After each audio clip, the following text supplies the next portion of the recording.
오늘 누가복음 15장 11절에서 23절 가지고 새로운 시작이라는 제목으로 하나님의 말씀 함께 나누도록 하겠습니다. 여러분 뉴욕에 가면 그 타임스퀘어라는 아주 유명한 광장이 있습니다. 모르는 사람이 없을 정도로 유명한 광장이죠. 그리고 이 광장에는 매년 행사들이 있어요. 시즌마다 아니면 특별한 일이 있을 때 이 타임스퀘어라는 광장에서 이제 행사들이 열립니다. 그 중에서도 이 연말에 열리는 큰 행사 중에 그 볼드롭이라는 게 있어요.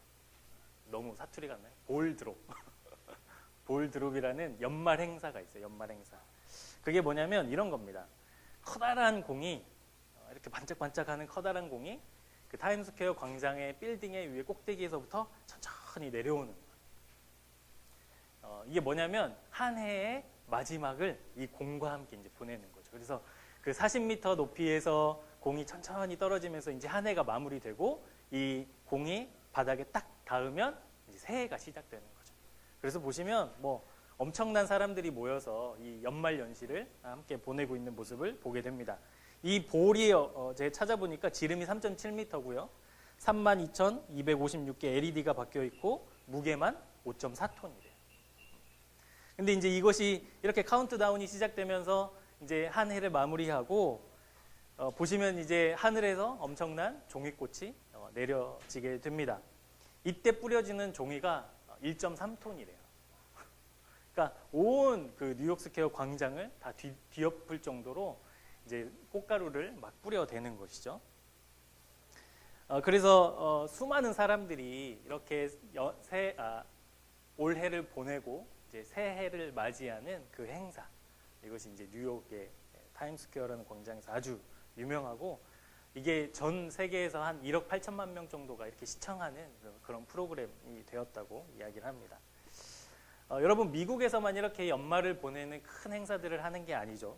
우리나라에서도 연말 연시가 되면 늘 그 해돋이를 보러 동해바다로 떠나는 수많은 사람들이 있죠.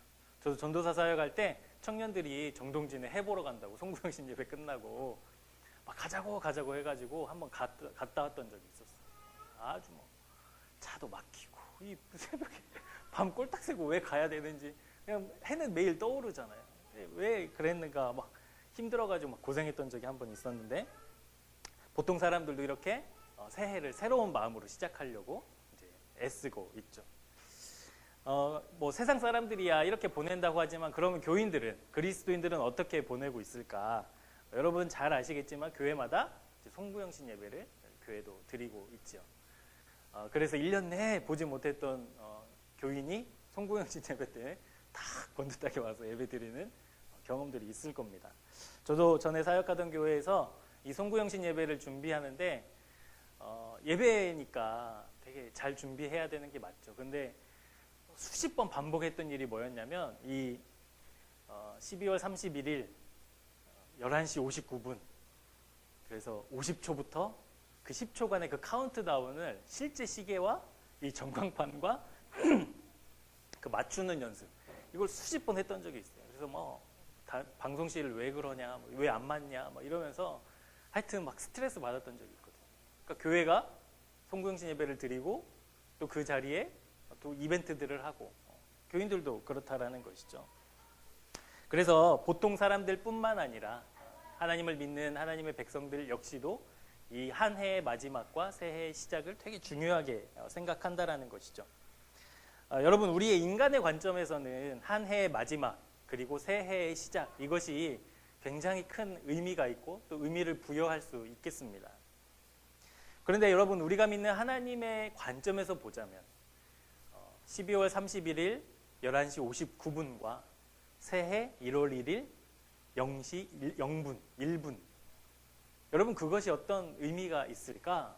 그것을 좀 우리가 생각해 보고자 합니다. 여러분 하나님께서 과연 그렇게 값비싸고 막 수많은 사람들이 모이고 화려한 종이꽃을 뿌리고 새해 해돋이를 바라보고 송구영신 예배를 드린다고 해서 하나님이 그것에 특별한 의미를 부여하실까? 하나님은 그러시는 분이 아니신 것 같아요. 우리가 아무리 새해에 떠오르는 첫 번째 태양을 본다고 하더라도 하나님에게는 늘 떠오르는 태양이실 일 것이고, 아무리 꽃가루를 뿌리고 사람들이 모여서 환호를 한다 하더라도 하나님에게는 똑같은 시간들일 거라는 것이죠. 그러면서 이제 저에게 떠오르는 생각이 하나가 있었습니다. 그렇다면 우리가 하나님의 믿는 그리스도인으로 살아갈 때 이 그리스도인에게 송구영신이란 어떤 의미가 있어야 하는가? 어떤 의미가 있을 수밖에 없는가? 여러분, 마지막과 첫 시작의 의미가 있기 위해서는 시간이 필요한 게 아니더라고요. 그러니까 다 그 새해의 시작, 한 해의 마지막 그 시간이 필요한 게 아니라는 것이죠. 그래서 이제 제가 한 달에 한 번씩 설교하지 않습니까? 그래서 저는 이제 송구영신 예배를 준비하는 마음으로 오늘 설교를 준비했는데, 이 송구영신이 그리스도인에게 진짜 의미가 있기 위해서 그 말씀을 묵상하다가 오늘 이제 본문을 만나게 되었어요. 우리가 너무나도 잘 알고 있는 돌아온 탕자에 관한 말씀이죠. 여러분, 오늘 이 말씀을 통해서 우리가 한 해를 마무리하고 또 새해를 준비할 때 우리에게 진정한 송구영신의 의미를 되찾고 우리의 삶 속에 그 송구영신을 적용하는 귀한 은혜의 시간이 되기를 바랍니다. 한 아버지에게 두 아들이 있었습니다. 여러분, 두 아들이 태어났을 때 이 아버지가 기뻐했겠죠. 저도 자녀가 있으니까 자녀가 태어났을 때 그 감격과 그 경이로움을 잊을 수가 없는데, 이 아버지도 마찬가지였을 겁니다. 그래서 이 두 아들과 행복하게 살아가고 있는데, 이제 두 아들이 시간이 지나서 불쩍 커버린 거죠. 그래서 두 번째 아들이 아버지에게 다가와 심각한 표정으로 이렇게 이야기합니다. 아버지, 저 부탁이 하나 있습니다. 아버지가 영원히 사실 것도 아니고 언젠가 우리들에게 유산을 물려주실 터인데, 제가 꿈이 있고 또 하고 싶은 일이 있으니 아버지 그 유산을 저에게 좀 미리 주십시오. 제가 나가서 멋지게 한번 살고 성공해서 다시 돌아오겠습니다. 이 이야기를 심각하게 하는 거예요. 한국의 아버지들 같으면 어땠을까요? 이놈의 자식이 하라는 공부는 안 하고 막 이럴 텐데, 오늘 본문에 나오는 아버지는 그 이야기를 잘 경청하고 그 아들에게 자기 유산을 이제 물려주는 것이죠. 우리 본문 12절 말씀을 한번 같이 보도록 하겠습니다. 본문 12절입니다. 그 둘째가 아버지에게 말하되 아버지여, 재산 중에서 내게 돌아올 분깃을 내게 주소서 하는지라. 아버지가 그 살림을 각각 나누어 주었더니. 그러면서 우리는 이 아들이 과연 얼마를 받았을까, 이것에 막 되게 집중하는데, 여러분, 그게 중요한 게 아니라 이 물려받은 유산의 그 가치, 많고 적음을 떠나서 아버지가 평생 아들에게 물려주려고 수고하고 애쓴 그 노력과 그 결실이 바로 이 유산이었다라는 거예요. 그러면 이 유산을 물려받은 아들은 어떻게 해야 됩니까? 이 유산을 잘 써야죠. 가치 있는 곳에 써야 마땅했습니다. 그런데 여러분, 우리가 알고 있지만 이 둘째 아들이 유산을 어떻게 써요? 허랑방탕하게 쓰죠. 허랑방탕하게. 여러분, 많은 돈이었을 겁니다. 아마 여기 본문을 좀 읽어보시면 며칠 동안 이 아들이 자기가 물려받은 유산을 현금화해요. 현금화해서 이제 먼 나라로 떠나게 되는데, 이 많은 돈을 가지고 이 아들이 이제 그 자기가 하고 싶은 일을 하러 아버지를 떠나게 되는 것이죠. 많은 돈이 있으니까 여러 가지를 할 수 있었겠죠. 그런데 성경은 허랑방탕하게 살았다라고 이야기를 하고 있습니다. 2006년도에 복권이 당첨이 됩니다. 1등. 근데 20대의 B씨가 1등에 당첨이 돼요. 그때 돈으로, 2006년이니까 13년 전이죠. 그때 돈으로 14억 원을 수령을 하게 됩니다. 그러니까 13년 전이니까 뭐 지금으로 치면 더 큰 돈이겠죠. 여러분, 14억 원 있으면 뭐 하고 싶으세요? 집도 한 채 좀 안정적으로 살고 싶고, 그런 일을 하고 싶잖아요. 다 꿈이 있겠죠. 이 사람도 아마 그랬을 겁니다. 그리고 20대니까 얼마나 많은 일을 해보고 싶었겠어요. 그런데 여러분, 이 14억을 이 20대 B씨가 몇 개월 만에 탕진했는 줄 아세요? 맞춰보세요. 몇 개월이나 되면 14억을 쓸 수 있을까? 뉴스를 보니까 8개월 만에. 8개월 만에 14억 원을 다 써버려요. 소진해버려요. 아마 이 허랑방탕이 이런 의미일 겁니다. 이 둘째 아들이 아버지가 물려준 재산을 가지고 타국에 가서, 먼 나라에 가서 재미있고 또 자기가 하고 싶었던 일을 막 하다 보니까 어느 날 갑자기 그 유산이 다 사라져버리게 된 거예요. 여러분, 돈이 많을 때는 뭐가 많죠? 사람도 많아요. 사람. 인기가 많아지고. 그래서 이 둘째 아들도 수많은 친구들과 또 인기들 틈에 푹 빠져서 이제 거기에서 막 사는 거죠. 그래서 돈 쓰는 재미도 있고, 그리고 아버지 집에서는 도대체 누릴 수 없었던 그 자유와 쾌락, 이런 것들을 누리며 하루하루 살아갔을 겁니다. 그런데 여러분, 그렇게 누리는 만큼 지갑도 얇아지겠죠. 그리고 본문 14절의 말씀을 보면 어떻게 기록되어 있냐면 다 없앤 후 이렇게 나와 있어요. 그러니까 어느 정도 조금 비축 이런 것도 없이 아버지에게 물려받은 유산 100%를 다 그렇게 허랑방탕하게 소진해 버렸다라는 거예요. 여러분, 돈이 없으면 또 뭐가 사라질까요? 사람이 사라지고 인기가 사라지고, 화려하게 열었던 그 파티들도 이제는 멈추게 되는 거죠. 두둑했던 지갑도 점점 얇아지고, 자기를 돌봐주고 자기를 따르는 사람들도 하나도 없게 되었습니다. 그래서 그가 할 수 있었던 유일한 일이 뭐였냐면 누군가에게 빌어먹고 사는 거예요. 붙어서 뭐 일을 하든지 뭐 국어를 하든지, 그렇게 사람을 의지해서 사는 인생으로 전락하게 되었습니다. 우리 15절 말씀도 여러분 한번 보시죠. 우리 같이 한번 읽어볼까요? 시작.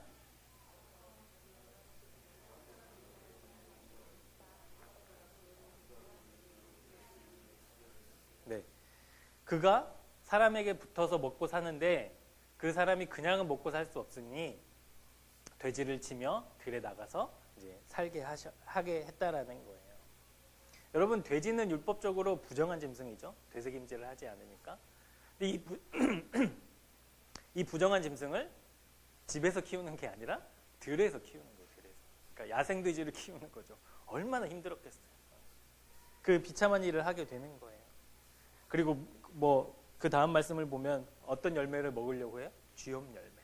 그 유명한 쥐염 열매를 먹으면서 생명을 연장하려고 하는 그 비참한 상황에 놓이게 되었습니다. 유대인들이 성경을 이렇게 해설해 놓은 미드라시라는 책이 있습니다. 미드라시의 책에 보면 이 쥐염 열매를 뭐라고 표현하고 있냐면, 어떤 유대인이 오직 쥐염 열매를 먹을 정도로 궁핍한 상황과 고난을 겪을 때라야 비로소 하나님께 회개할 것이다.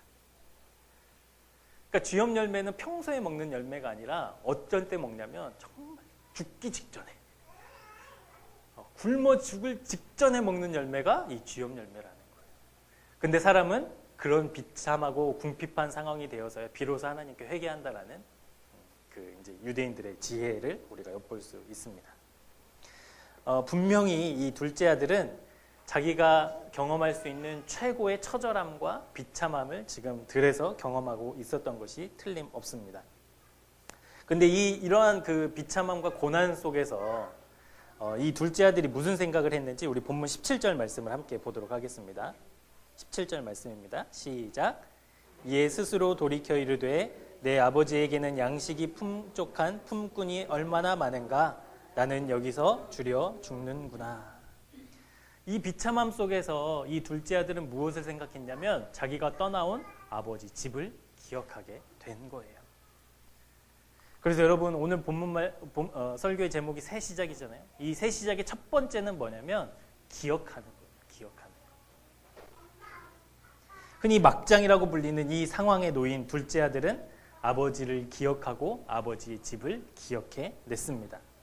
비록 종이지만, 힘든 일들을 하는 노예였지만 그 아버지 집에서 아버지가 보살피는 따뜻한 집과 또 먹을 풍족한 음식들을 대접받으면서 살았던 자기 집의 종들을 기억해낸 거예요. 그러면서 내가 비참함을 그 종들과 비교하고 있는 것이죠. 여러분, 우리가 함께 본 누가복음 15장의 말씀은 잃었다가 찾은 것들에 대한 비유가 나옵니다. 이 잃어버린 탕자, 돌아온 탕자의 이야기도 바로 그 이야기들 중에 하나인 것이죠. 목자가 양을 잊어버리고, 또 한 여인이 자기가 가지고 있던 드라크마를 잃어버리고, 아버지가 둘째 아들을 잃어버리고. 근데 이 누가복음 15장에 나오는 이 세 가지 이야기들의 핵심은 뭐냐면 다시 되찾는다라는 거예요. 목자가 잃은 양을 찾아 떠나고, 드라크마를 잃은 여인이 온 집안을 찾아 뒤져서 그 드라크마를 찾아내고, 잃어버린 줄 알았던, 죽은 줄 알았던 둘째 아들이 다시 돌아오고. 여러분, 이 회복의 은혜는 어디에서 시작되냐면 기억에서 시작된다라는 겁니다. 기억. 내가 무엇을 잃어버렸다라는 것을 알아야만 찾을 수 있다면, 여러분, 우리가 새로운 시작을 다짐하고 결단했을 때 내가 어디로 무엇을 어떻게 해야 될 것인가를 기억해야 한다는 것이죠. 그 기억이 우리를 새로운 시작으로 인도합니다. 여러분, 둘째 아들은 자기 수중에 돈이 가득했을 때, 아버지의 유산이 막 넘쳐났을 때 그때 아버지의 집을 기억하지 못했습니다. 자기를 좋아한다고 따라다니는 사람들의 그리고 그 인기에 아버지의 집을 새카맣게 잊고 살았던 것이죠. 아니, 오히려 그때에는 아들은 아버지의 집이 초라해 보였을 겁니다. 아버지의 집에서는 이렇게 좋은 차도 못 타고 좋은 옷도 입지 못했을 텐데, 뭐 이러면서 아버지의 집을 오히려 비하했을 수도 있지요. 그런데 돈이 다 떨어지고 나니까 비참하게 들에서 돼지를 키우고 보니까 자기가 누구였는지를 비로소 기억하게 되었다라는 거예요. 그때서야 아버지의 집을 기억하게 됩니다. 여러분, 이 기억의 힘이, 이 기억의 그 순간이 얼마나 큰 역사를 이루는지 본문 20절 상반절을 한번 같이 보실래요? 20절 상반절. 이에 일어나서 아버지께로 어떻게 합니까? 돌아가니라. 삶의 소망도 잃었고요. 이제 삶의 의미도 없어요. 자기가 가지고 있는 것도 아무것도 없어요. 그 아들이 아버지의 집을 기억하고 어떻게 되냐면 가야 할 곳을 알게 된 거예요. 자기가 돌아가야 될 곳을 깨닫게 된 거예요. 그리고 아버지의 집으로 발걸음을 옮깁니다. 여러분, 둘째 아들에게 있어서 그것이 정말 새로운 시작 아니었겠습니까? 다 잃어버린 줄 알았는데, 다 끝난 줄 알았는데 돌아가야 할 곳이 있다라는 거. 내가 돌아갈 수 있는 곳이 있다라는 거. 그것을 기억했을 때 비로소 둘째 아들에게는 새 시작이 시작되었다라는 것이죠. 여러분, 배부르고 등 따시면 하나님 기억하기가 쉽습니까? 어렵습니까? 어렵죠. 얼만큼 어려워져요? 불가능할 만큼 어렵죠. 여러분, 잘 되고 모든 일이 잘 되고 모든 게 풍족하고 모든 것이 채워지는 그런 인생을 살고 있는 그 사람이 하나님을 찾는 거, 이거는 거의 불가능할 만큼 어려운 일이에요. 성경에 보면은 한 사람이 있죠? 욥. 자기가 재산이 풍족하고 자녀들도 잘 자라고 부족함이 없을 때에 그때에도 하나님을 경외했던 욥. 욥 위에는 다른 사람 별로 없는 것 같아요. 다 하나님을 떠나게 되는 것이죠. 그런데 여러분, 우리가 하나님을 기억하는 순간이 언제입니까? 여러분, 다 경험들이 있으시잖아요. 비로소 하나님 막 찾고 기도하고 무릎 꿇을 때가 언제예요? 힘들 때, 괴로울 때. 도대체 죄송합니다. 도대체 내가 해결할 수 없는 문제를 만났을 때, 그때서야 비로소 하나님 앞에 무릎 꿇고 기도하는 것이죠.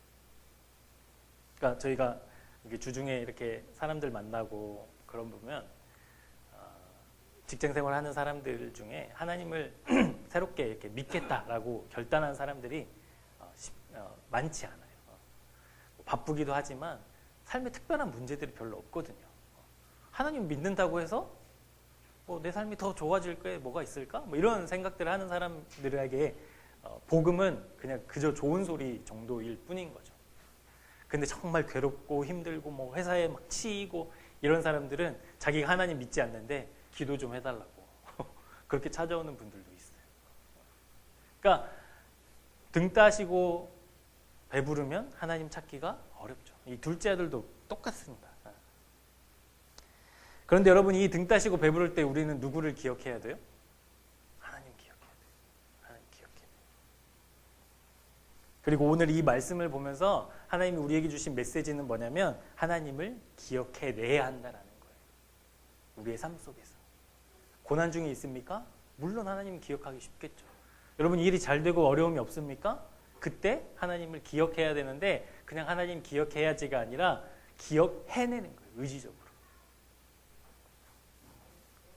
하나님께서는 이스라엘 백성을 애굽에서 또 하나님이 약속하신 가나안 땅으로 출애굽시키시면서 이스라엘 백성을 거룩한 하나님의 백성, 제사장 나라로 삼으시기로 작정하셨어요.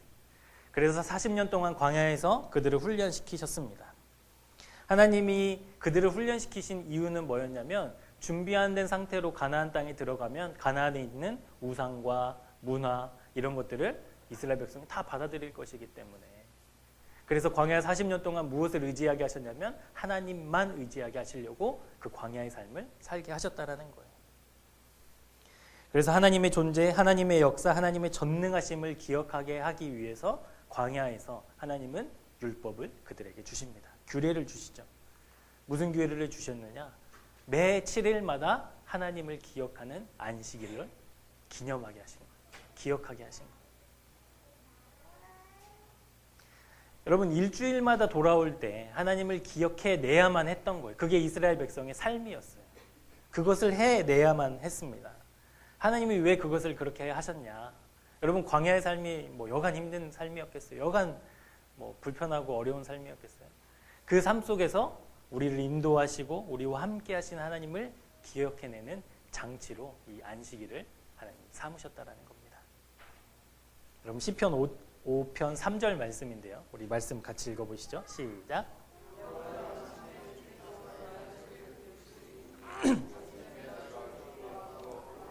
네, 시편 기자는 지금 아침에 뭐 하겠다라는 거예요?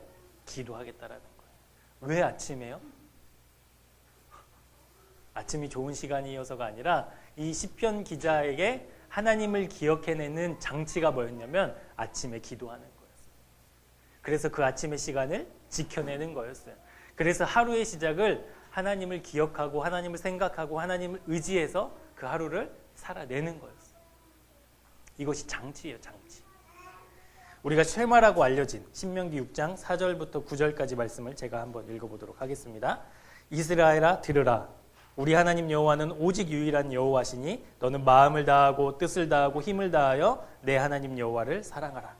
오늘 내가 내게 명하는 이 말씀을 너는 마음에 새기고 내 자녀에게 부지런히 가르치며 집에 앉았을 때에든지 길을 갈 때에든지 누워있을 때에든지 일어날 때에든지 이 말씀을 강론할 것이며 너는 또 그것을 내 손목에 매어 기호를 삼으며 내 미간에 붙여 표로 삼고 또 내 집 문설주와 바깥문에 기록할지니라. 여러분, 하나님 기억해내는 것, 이것은 쉬운 일이 아니에요. 아침마다 그 시간을 지켜내야만 하나님 기억할 수 있고요. 이 쉐마의 말씀대로라면 우리가 생활하는 그 모든 순간에 하나님의 말씀을 읽고 표시로 삼고 눈에 보이는 곳에 써붙여 놓고 그래서 하나님을 기억해내야만 해야 것이죠. 그러니까 하나님의 기억해내는 장치가 여러분 있어야 돼요. 여러분 삶 속에. 그냥 하나님 기억나지 않아요. 여러분 사셔서 아시잖아요. 이번 한 주 동안 여러분 삶을 하나님 앞에서 이렇게 비춰보면 하나님 언제 기억하고 사셨어요. 그러니까 우리가 날마다 하나님 기억해내려면 하나님을 기억하려면 장치가 있어야 됩니다. 장치. 그래서 저도 설교를 준비하면서 한 가지 장치를 이렇게 마련했는데 그게 뭐였냐면 앉을 때마다 기도하는 거였어요. 앉을 때마다. 제가 왜 이것을 하게 됐냐면 제가 월요일마다 이제 쉬니까 그 이제 새벽마다 출근하는 제 아내가 너무 힘들까봐 제가 이제 병원으로 이렇게 픽업을 가거든요. 근데 그날도 이제 픽업을 가서 이렇게 기다리고 있는데 안 오는 거예요, 와이프가. 보통 한 10분, 20분 기다리면 오는데 1시간이 다 되도록 안 오는 거예요. 근데 앉아서 뭐 아무 할 일이 없잖아요. 여러분 병원에서 뭐 할 일이 있겠습니까? 그래서 보통 사람들이 다 핸드폰하고 게임하고 뭐 이러는데 저도 이렇게 뉴스 보다 눈도 아프고 별로 보고 싶지도 않고 해서 이렇게 가만히 앉아있는데 내가 왜 이러고 앉아있지? 이런 생각이 드는 거예요. 그래서 무엇을 할 수 있을까를 생각하다가 기도해야지. 그냥 그런 생각이 죄송합니다. 그런 생각이 들었어요. 그래서 여러분 기도는 어디서나 할 수 있잖아요. 그래서 이렇게 막 수많은 사람들이 왔다 갔다 하고 막 시끄러운 그 로비에 앉아서 이렇게 기도하기 시작했어요. 눈 뜨고 하나님 나와 함께 해주세요. 하나님 은혜가 필요해요. 그리고 우리 매일 기도하잖아요. 그것들 이렇게 막 기억해내면서 이렇게 기도를 쭉 했는데 그 기도의 시간이 정말 감사하더라고요. 뭐 아이들로부터 해서 어른들까지 다 핸드폰 보고 뭐 뉴스 뭐 게임하고 막 이렇게 시간을 보내는데 그 한 40분의 시간이 너무 이렇게 감사하더라고요. 하나님과 대화하는 그 시간이. 그래서 내가 어디나 앉으면 처음 앉는 그 순간에 짧게라도 기도해야지. 그래서 운전할 때 처음에 딱 앉을 때도 하나님 안전을 지켜주세요. 뭐 어디 식당에 가서도 이렇게 앉을 때 기도하게 되고 그런 이제 장치들을 마련해 놨습니다. 사랑하는 여러분, 우리가 하나님을 기억해내야만 해요. 하나님이 하늘에서 특별한 뭐 은혜를 주시지 않는 이상 우리는 늘 우리의 삶 속에서 하나님을 기억하지 않으면 하나님 잊어버리게 됩니다. 여러분, 들판에서 자기의 삶을 되돌아보고 후회와 잘못으로 뉘우치고 아버지의 집을 기억한 이 둘째 아들은 이제 자기가 가야 할 길을 결정합니다. 어디였겠어요? 기억한 대로 아버지의 집을 가기로 결정하죠. 그래서 자기가 떠나왔던, 자기가 있어야 될 아버지의 집을 기억하고 그곳으로 발걸음을 옮깁니다. 그래서 여러분, 새로운 시작의 두 번째는 뭐냐면 다시 돌아가는 거예요. 돌아가는 거. 첫 번째는 기억하는 거였다면 두 번째는 돌아가는 거예요. 후회와 잘못 그리고 죄의 길로 돌아가는 것이 아니라 원래 내가 해야 하는, 내가 있어야 되는, 나를 기다리는 그 아버지 집으로 돌아가는 것, 나를 사랑하는 아버지의 품으로 돌아가는 것, 그것이 새로운 시작입니다. 여러분, 근데 이 생각과 다짐만으로 돌아가는 것이 아니라 실제로 내 몸을 돌려 내 삶을 돌려 돌아가는 것. 그러니까 돌아가니까 시작이 아닌 것 같지만 정말로 돌아갈 때가 진짜 새 시작이라는 거예요. 지난 한 주간 동안 저희 아이들이 아팠거든요. 돌아가면서 아팠어요. 새 놈이 아주 그냥 막 서로 옮기고 막 이러면서 막 아팠어요. 그래서 그 간호사가 와이프인 게 얼마나 감사하냐면 애들이 아프다고 하니까 뭐 이렇게 막 수액 이런 거 가져와가지고 이렇게 막 주사 놔주고 그래서 하여튼 지금 막 둘 다 막 지쳐가지고 막 토하고 막 그러면서 막 지쳐가지고 막 주사 맞으면서 자는 모습 제가 몰래 찍었는데 아이들이 돌아가면서 아프니까 제 마음이 되게 힘들더라고요. 사랑하는 내 자식이지만 이 세 명이 돌아가면서 아팠거든요. 2주를 제가 진짜 아이들을 돌보느라 출근도 못해, 일도 못해, 그러니까 막 스트레스도 쌓이지, 애들은 막 토를 막 하고, 그래서 이렇게 이불 다시 깔아놓으면 조금 있다가 또 토하면 또 빨고, 세탁기를 한 10번은 돌렸을 거예요. 또 말려서 또 다시 깔아놔야 되지, 옷을 또 빨아야 되지, 막 묻으니까 또 닦여줘야 되지. 그러니까 막 몸은 지치고 마음은 스트레스고 진짜 힘들더라고요, 진짜. 그래서 무슨 생각했냐면 왜 이러고 살아야 되나? 왜 이러고 살아야 되지? 뭐 이런 생각이 막 자동으로 들 정도로 그렇게 힘든 시간들을 보내고 있었습니다. 그런데 이제 지난주 수요일이죠. 지난주 수요일 날 제 마음을 와르르 무너뜨린 사건이 하나가 있었어요. 이제 지우랑 그때 함께 있었는데, 이번 주 수요일이 아니고 그 지난주 수요일 날. 그날 되게 햇살이 좋아서 제가 그 베란다에 그 블라인드를 싹 걷고 지우랑 함께 있었습니다. 근데 이제 제가 그 상태였거든요. 왜 이러고 살아야 되지? 지금 내가 있어야 될 건 여기가 아닌데 막 이런 생각이 들면서 막 지쳐가지고 소파에 털썩 주저앉았는데 지우가 저를 딱 보더니 그 모습이 웃겼나 봐요. 해맑게 웃어주더라고요. 막 깔깔거리면서 제가 털썩 앉은 그 모습을 보고 지우가 해맑게 웃어줬어요. 그러니까 햇살에 비친 그 아이의 웃음을 보면서 제 마음이 와르르 무너지더라고요. 그러니까 좋은 의미로. 절망이 이게 아니라 내 마음에 막 쌓여있던 스트레스, 막 불만 이런 것들이 와르르 무너지더라고요. 그러면서 제 머리를 탁 스쳐가는 장면이 하나가 있었는데 그게 뭐였냐면 지우가 태어나자마자 병원에 입원했을 때 그 모습이 촥 스쳐 지나가더라고요. 그래서 하나님이 저에게 주신 마음이 뭐였냐면 그때 하나님이 저에게 들려주셨던 그 말씀. 내가 함께 있으면 안전해. 내가 너 지켜줄 거야. 이 말씀이 이렇게 기억이 나는 거죠. 그래서 제가 이렇게 소파에 탁 앉아서 무슨 기도를 했냐면 하나님, 저 너무 힘들어요. 너무 막 괴로워요. 마음이 무겁습니다. 근데 이것에 내가 더 이상 억눌려 있지 않겠습니다. 저를 지켜주세요. 눈물이 나는 포인트가 아닌데 뭐 그 기도가 그냥 자연적으로 나오더라고요.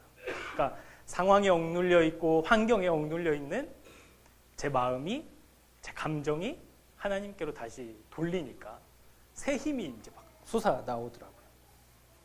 그래서 나를 지켜주시고 나와 함께 하신 하나님의 그 은혜와 그 감격들이 막 샘솟기 시작했습니다. 그래서 정말 감사하게 기쁘게 잘 보낼 수 있었어요. 2주가 이제 끝나갑니다. 이제 아이들이 다 회복해서 이제 월요일에 다 보낼 거예요. 제가 어린이집 학교 막 이런 데 다 보낼 겁니다. 정말 감사하게 잘 보낼 수 있었습니다. 여러분 우리의 삶의 영역에서 보자면 여러 분야들이 있지만 어그러진 분야들이 여러분 여러 가지가 있죠. 뭐 부부 관계라든지 자식과의 문제라든지 직장의 문제라든지 여러분 그것들이 어그러져 있지만 그것이 처음의 마음으로 만약에 되돌아갈 수 있다면 여러분 꽤 괜찮지 않겠습니까?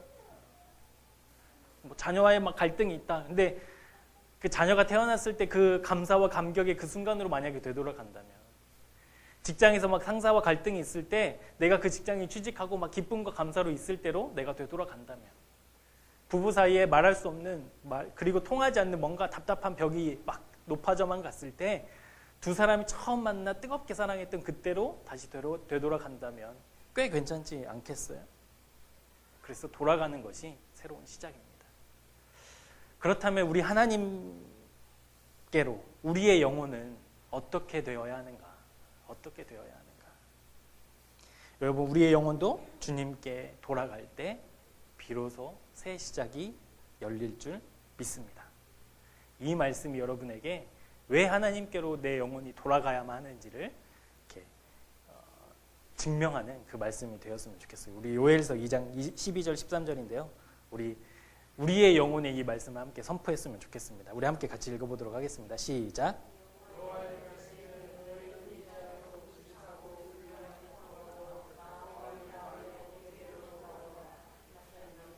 너희는 옷을 찢지 말고 마음을 찢고 너희의 하나님 여호와께로 돌아올지어다.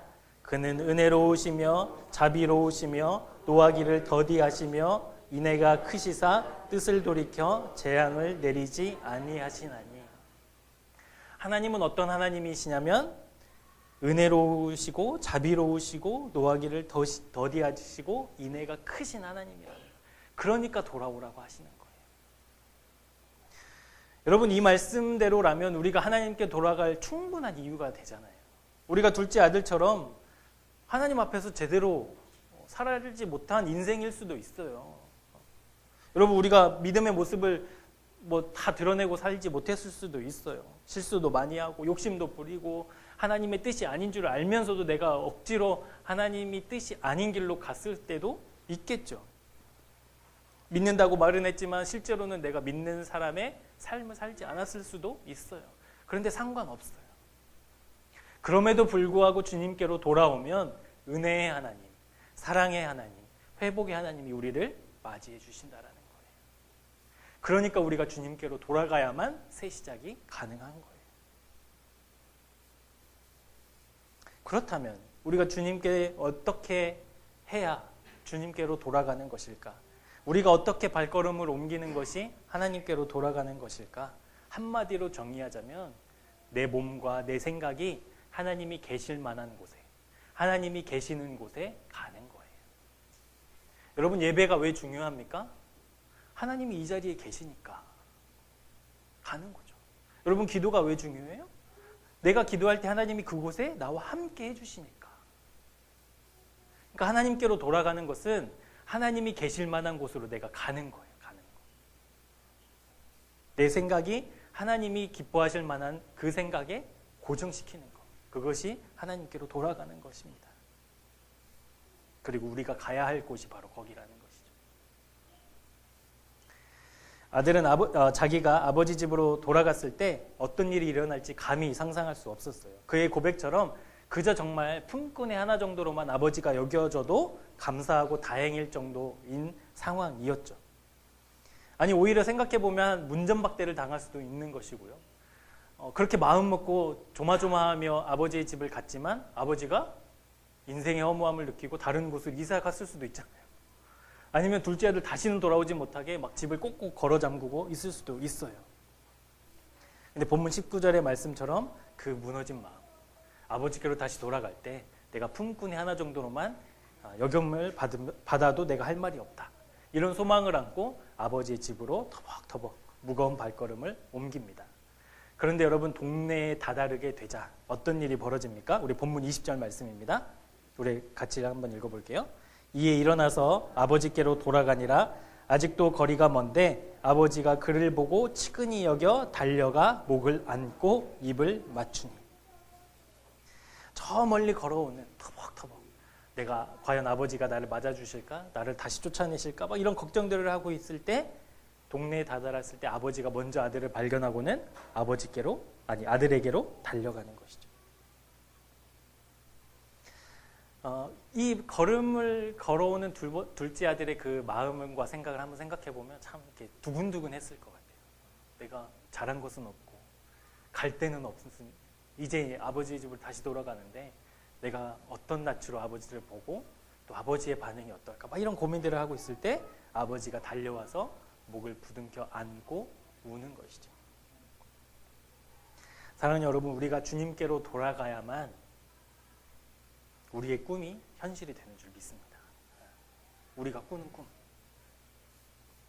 그렇기 때문에 진정한 시작은요, 오늘 설교의 결론과도 같은데 진정한 시작은 나를 기다리시는 주님을 만났을 때 진정한 시작이 시작된다는 사실입니다. 아버지의 집을 기억했고요. 떠났던 길을 자기의 몸을 일으켜 세워서 다시 아버지의 집으로 걸어가기 시작했습니다. 그런데 아버지가 계시지 않으면 아무 의미가 없을 겁니다. 아버지가 아들을 맞이해주지 않았다면 아무 일이 일어나지 않았을 거예요. 그저 그냥 아버지를 떠나 허랑방탕하게 살았던 둘째 아들만 남아 있었을 겁니다. 우리가 여러분 주님을 기억하는 이유, 우리의 마음과 삶이 하나님께로 돌이키는 이유, 그것이 무엇입니까? 바로 하나님을 만나기 위해서예요. 하나님을 만나기 위해서 우리가 하나님을 기억해야 하는 거고요. 하나님을 만나기 위해서 우리가 우리의 몸과 생각과 우리의 삶을 하나님께로 되돌리는 거예요. 그래야만 하나님 만날 수 있어요.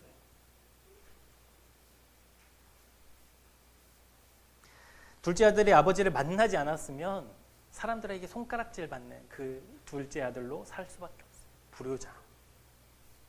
그런데 아버지를 만나니까 여러분 어떤 일이 벌어져요? 자기 잘못이 다 사라지게 돼요. 그리고 아버지의 더 뜨거운 사랑과 은혜를 자기 목으로 경험하게 되는 거예요. 좋은 옷을 입히고 손에 가락지를 끼우고 발에 신을 신기는 그 일들이 아버지를 만나서 이루어지는 것이죠. 여러분, 우리가 인생에서 여러 가지 중요한 단어들을 뽑는다면 성공도 아니겠고 또 물질도 아니겠고 또 오래 사는 장수도 아닐 겁니다. 우리 인생에서 가장 중요한 단어는 뭐냐면 만남이에요. 만남. 여러분, 친구 잘 만나야죠. 스승 잘 만나야죠. 배우자 잘 만나야죠. 만남이 너무 중요해요. 우리 인생의 핵심 단어 중에 하나가 바로 이 만남이에요. 그래서 이 좋은 만남을 우리는 축복이라고 표현합니다. 축복. 만남의 축복. 그런데 여러분, 이 만남의 축복이 이루어지기 위해서 그냥 가만히 있으면 됩니까? 여러분, 좋은 친구 만나려면 어떻게 해야 돼요? 내가 좋은 친구가 되어야 돼요. 좋은 선생님 만나려면, 좋은 스승 만나려면 내가 좋은 학생이 되어야 돼요. 좋은 배우자 만나려면 내가 좋은 형제, 좋은 자매가 되어야 돼요. 그래야 좋은 사람 만날 수 있어요. 그러니까 이 만남은 쟁취하는 거더라고요. 쟁취. 좋은 사람이 되기 위한 그 노력이 만남의 축복을 만들어내는 열쇠입니다. 그렇다면 우리 주님은 어떻게 해야 만날 수 있을까요? 하나님을 만나는 놀라운 축복을 우리가 누리려면 어떻게 해야 될까요? 예레미야 29장 13절입니다. 함께 읽겠습니다. 너희가 전심으로 나를 찾고 찾으면 만나리라. 전심으로 찾는 사람이 만나게 돼 있어요. 전심으로 주님을 찾는 사람이 주님을 만나게 됩니다. 그래서 이 여기에서 주님을 찾는다라는 단어에 보자면 여러 가지 의미가 있지만 세 가지 의미가 있을 거예요. 첫 번째는 겸손한 사람이 찾아요. 겸손한 사람. 두 번째는 내가 누구인지를 아는 사람이 하나님을 찾게 됩니다. 마지막으로는 그 하나님을 내가 만나야 되겠다는 열정이 있어야 만날 수 있어요. 하나님을 찾을 수 있어요. 여러분, 마태복음 11장 12절에 보면 천국은 누구의 것이라고 말씀하고 있냐면 침노하는 자의 것이라고 말씀하고 있어요. 그러니까 천국은 있지만 누구에게나 그 문이 열려 있지만 그 문에 들어가려고 하는 사람이 그 천국에 들어갈 수 있는 것처럼 우리를 기다리시고 우리를 맞이해 주실 준비가 다 끝난 그 주님을 찾는 사람은 이 사람이어야 된다는 거예요. 여러분, 둘째 아들은 자기의 꿈을 이루려고 먼 이방 나라로 떠났습니다. 그런데 거기에는 자기가 원했던 꿈이 실현되지 않았어요. 불가능했어요. 그런데 오직 둘째 아들이 자기가 인간답게 정말 그 가치 있는 인생을 살 수 있는 곳은 어디였냐면 아버지의 집이었다라는 것이죠. 그래서 우리가 겸손과 지식과 열정을 가지고 주님을 만나야만 하는 이유가 바로 이것입니다. 우리가 주님을 만나야만 진짜 새로운 삶을 시작할 수 있거든요. 과거와는 상관없이. 주님을 만나야만 새로운 시작을 할 수 있게 됩니다. 여러분, 세상에는 우리의 꿈이 없습니다. 자기를 맞이해주는 그 잔치도 지금 어디에서 일어나고 있어요? 아버지의 집에서 일어나고 있고요. 자기가의 지위가 회복되는 그곳도 아버지의 집이었어요. 그렇다면 우리도 주님을 만나야만 그곳에서 회복의 역사, 또 하나님의 자녀로 살아갈 수 있는 놀라운 은혜의 시작이 바로 주님 안에서만 가능하다라는 것이죠. 그래서 우리가 주님을 만나는 그곳이 새로운 시작의 장소이고 주님을 만나는 그때가 새로운 시작의 때입니다. 사랑하는 여러분, 주님을 기억하고 주님께로 돌아가 날 기다리시는 주님을 만나는 우리 새생명교회 모든 하나님 나라의 백성들이 되기를 축복합니다. 그때가 진정한 시작이에요. 종이꽃을 뿌리고 수많은 사람들이 기뻐하고 첫 번째 일출을 보고 그게 시작이 아니라 주님을 기억하고 나를 기다리시는 주님을 만나는 것, 주님께로 돌아가는 것, 그 새 시작이 우리가 이제 그 다음 주면 이제 새로운 새해 첫 예배잖아요. 이 한 해를 마무리하는, 그리고 새해를 기다리는 이 시간에 주님을 만남으로 새 시작이 열리는 귀한 은혜가 저와 여러분의 삶 가운데 가득하기를 축복합니다. 기도하겠습니다. 여전히 우리를 기다리시고 만나기를 원하시는 주님, 아버지의 유산을 가지고 성공할 줄 알았던 둘째 아들은 모든 실패와 절망을 경험한 뒤에 아버지를 기억하고 집으로 돌아왔습니다.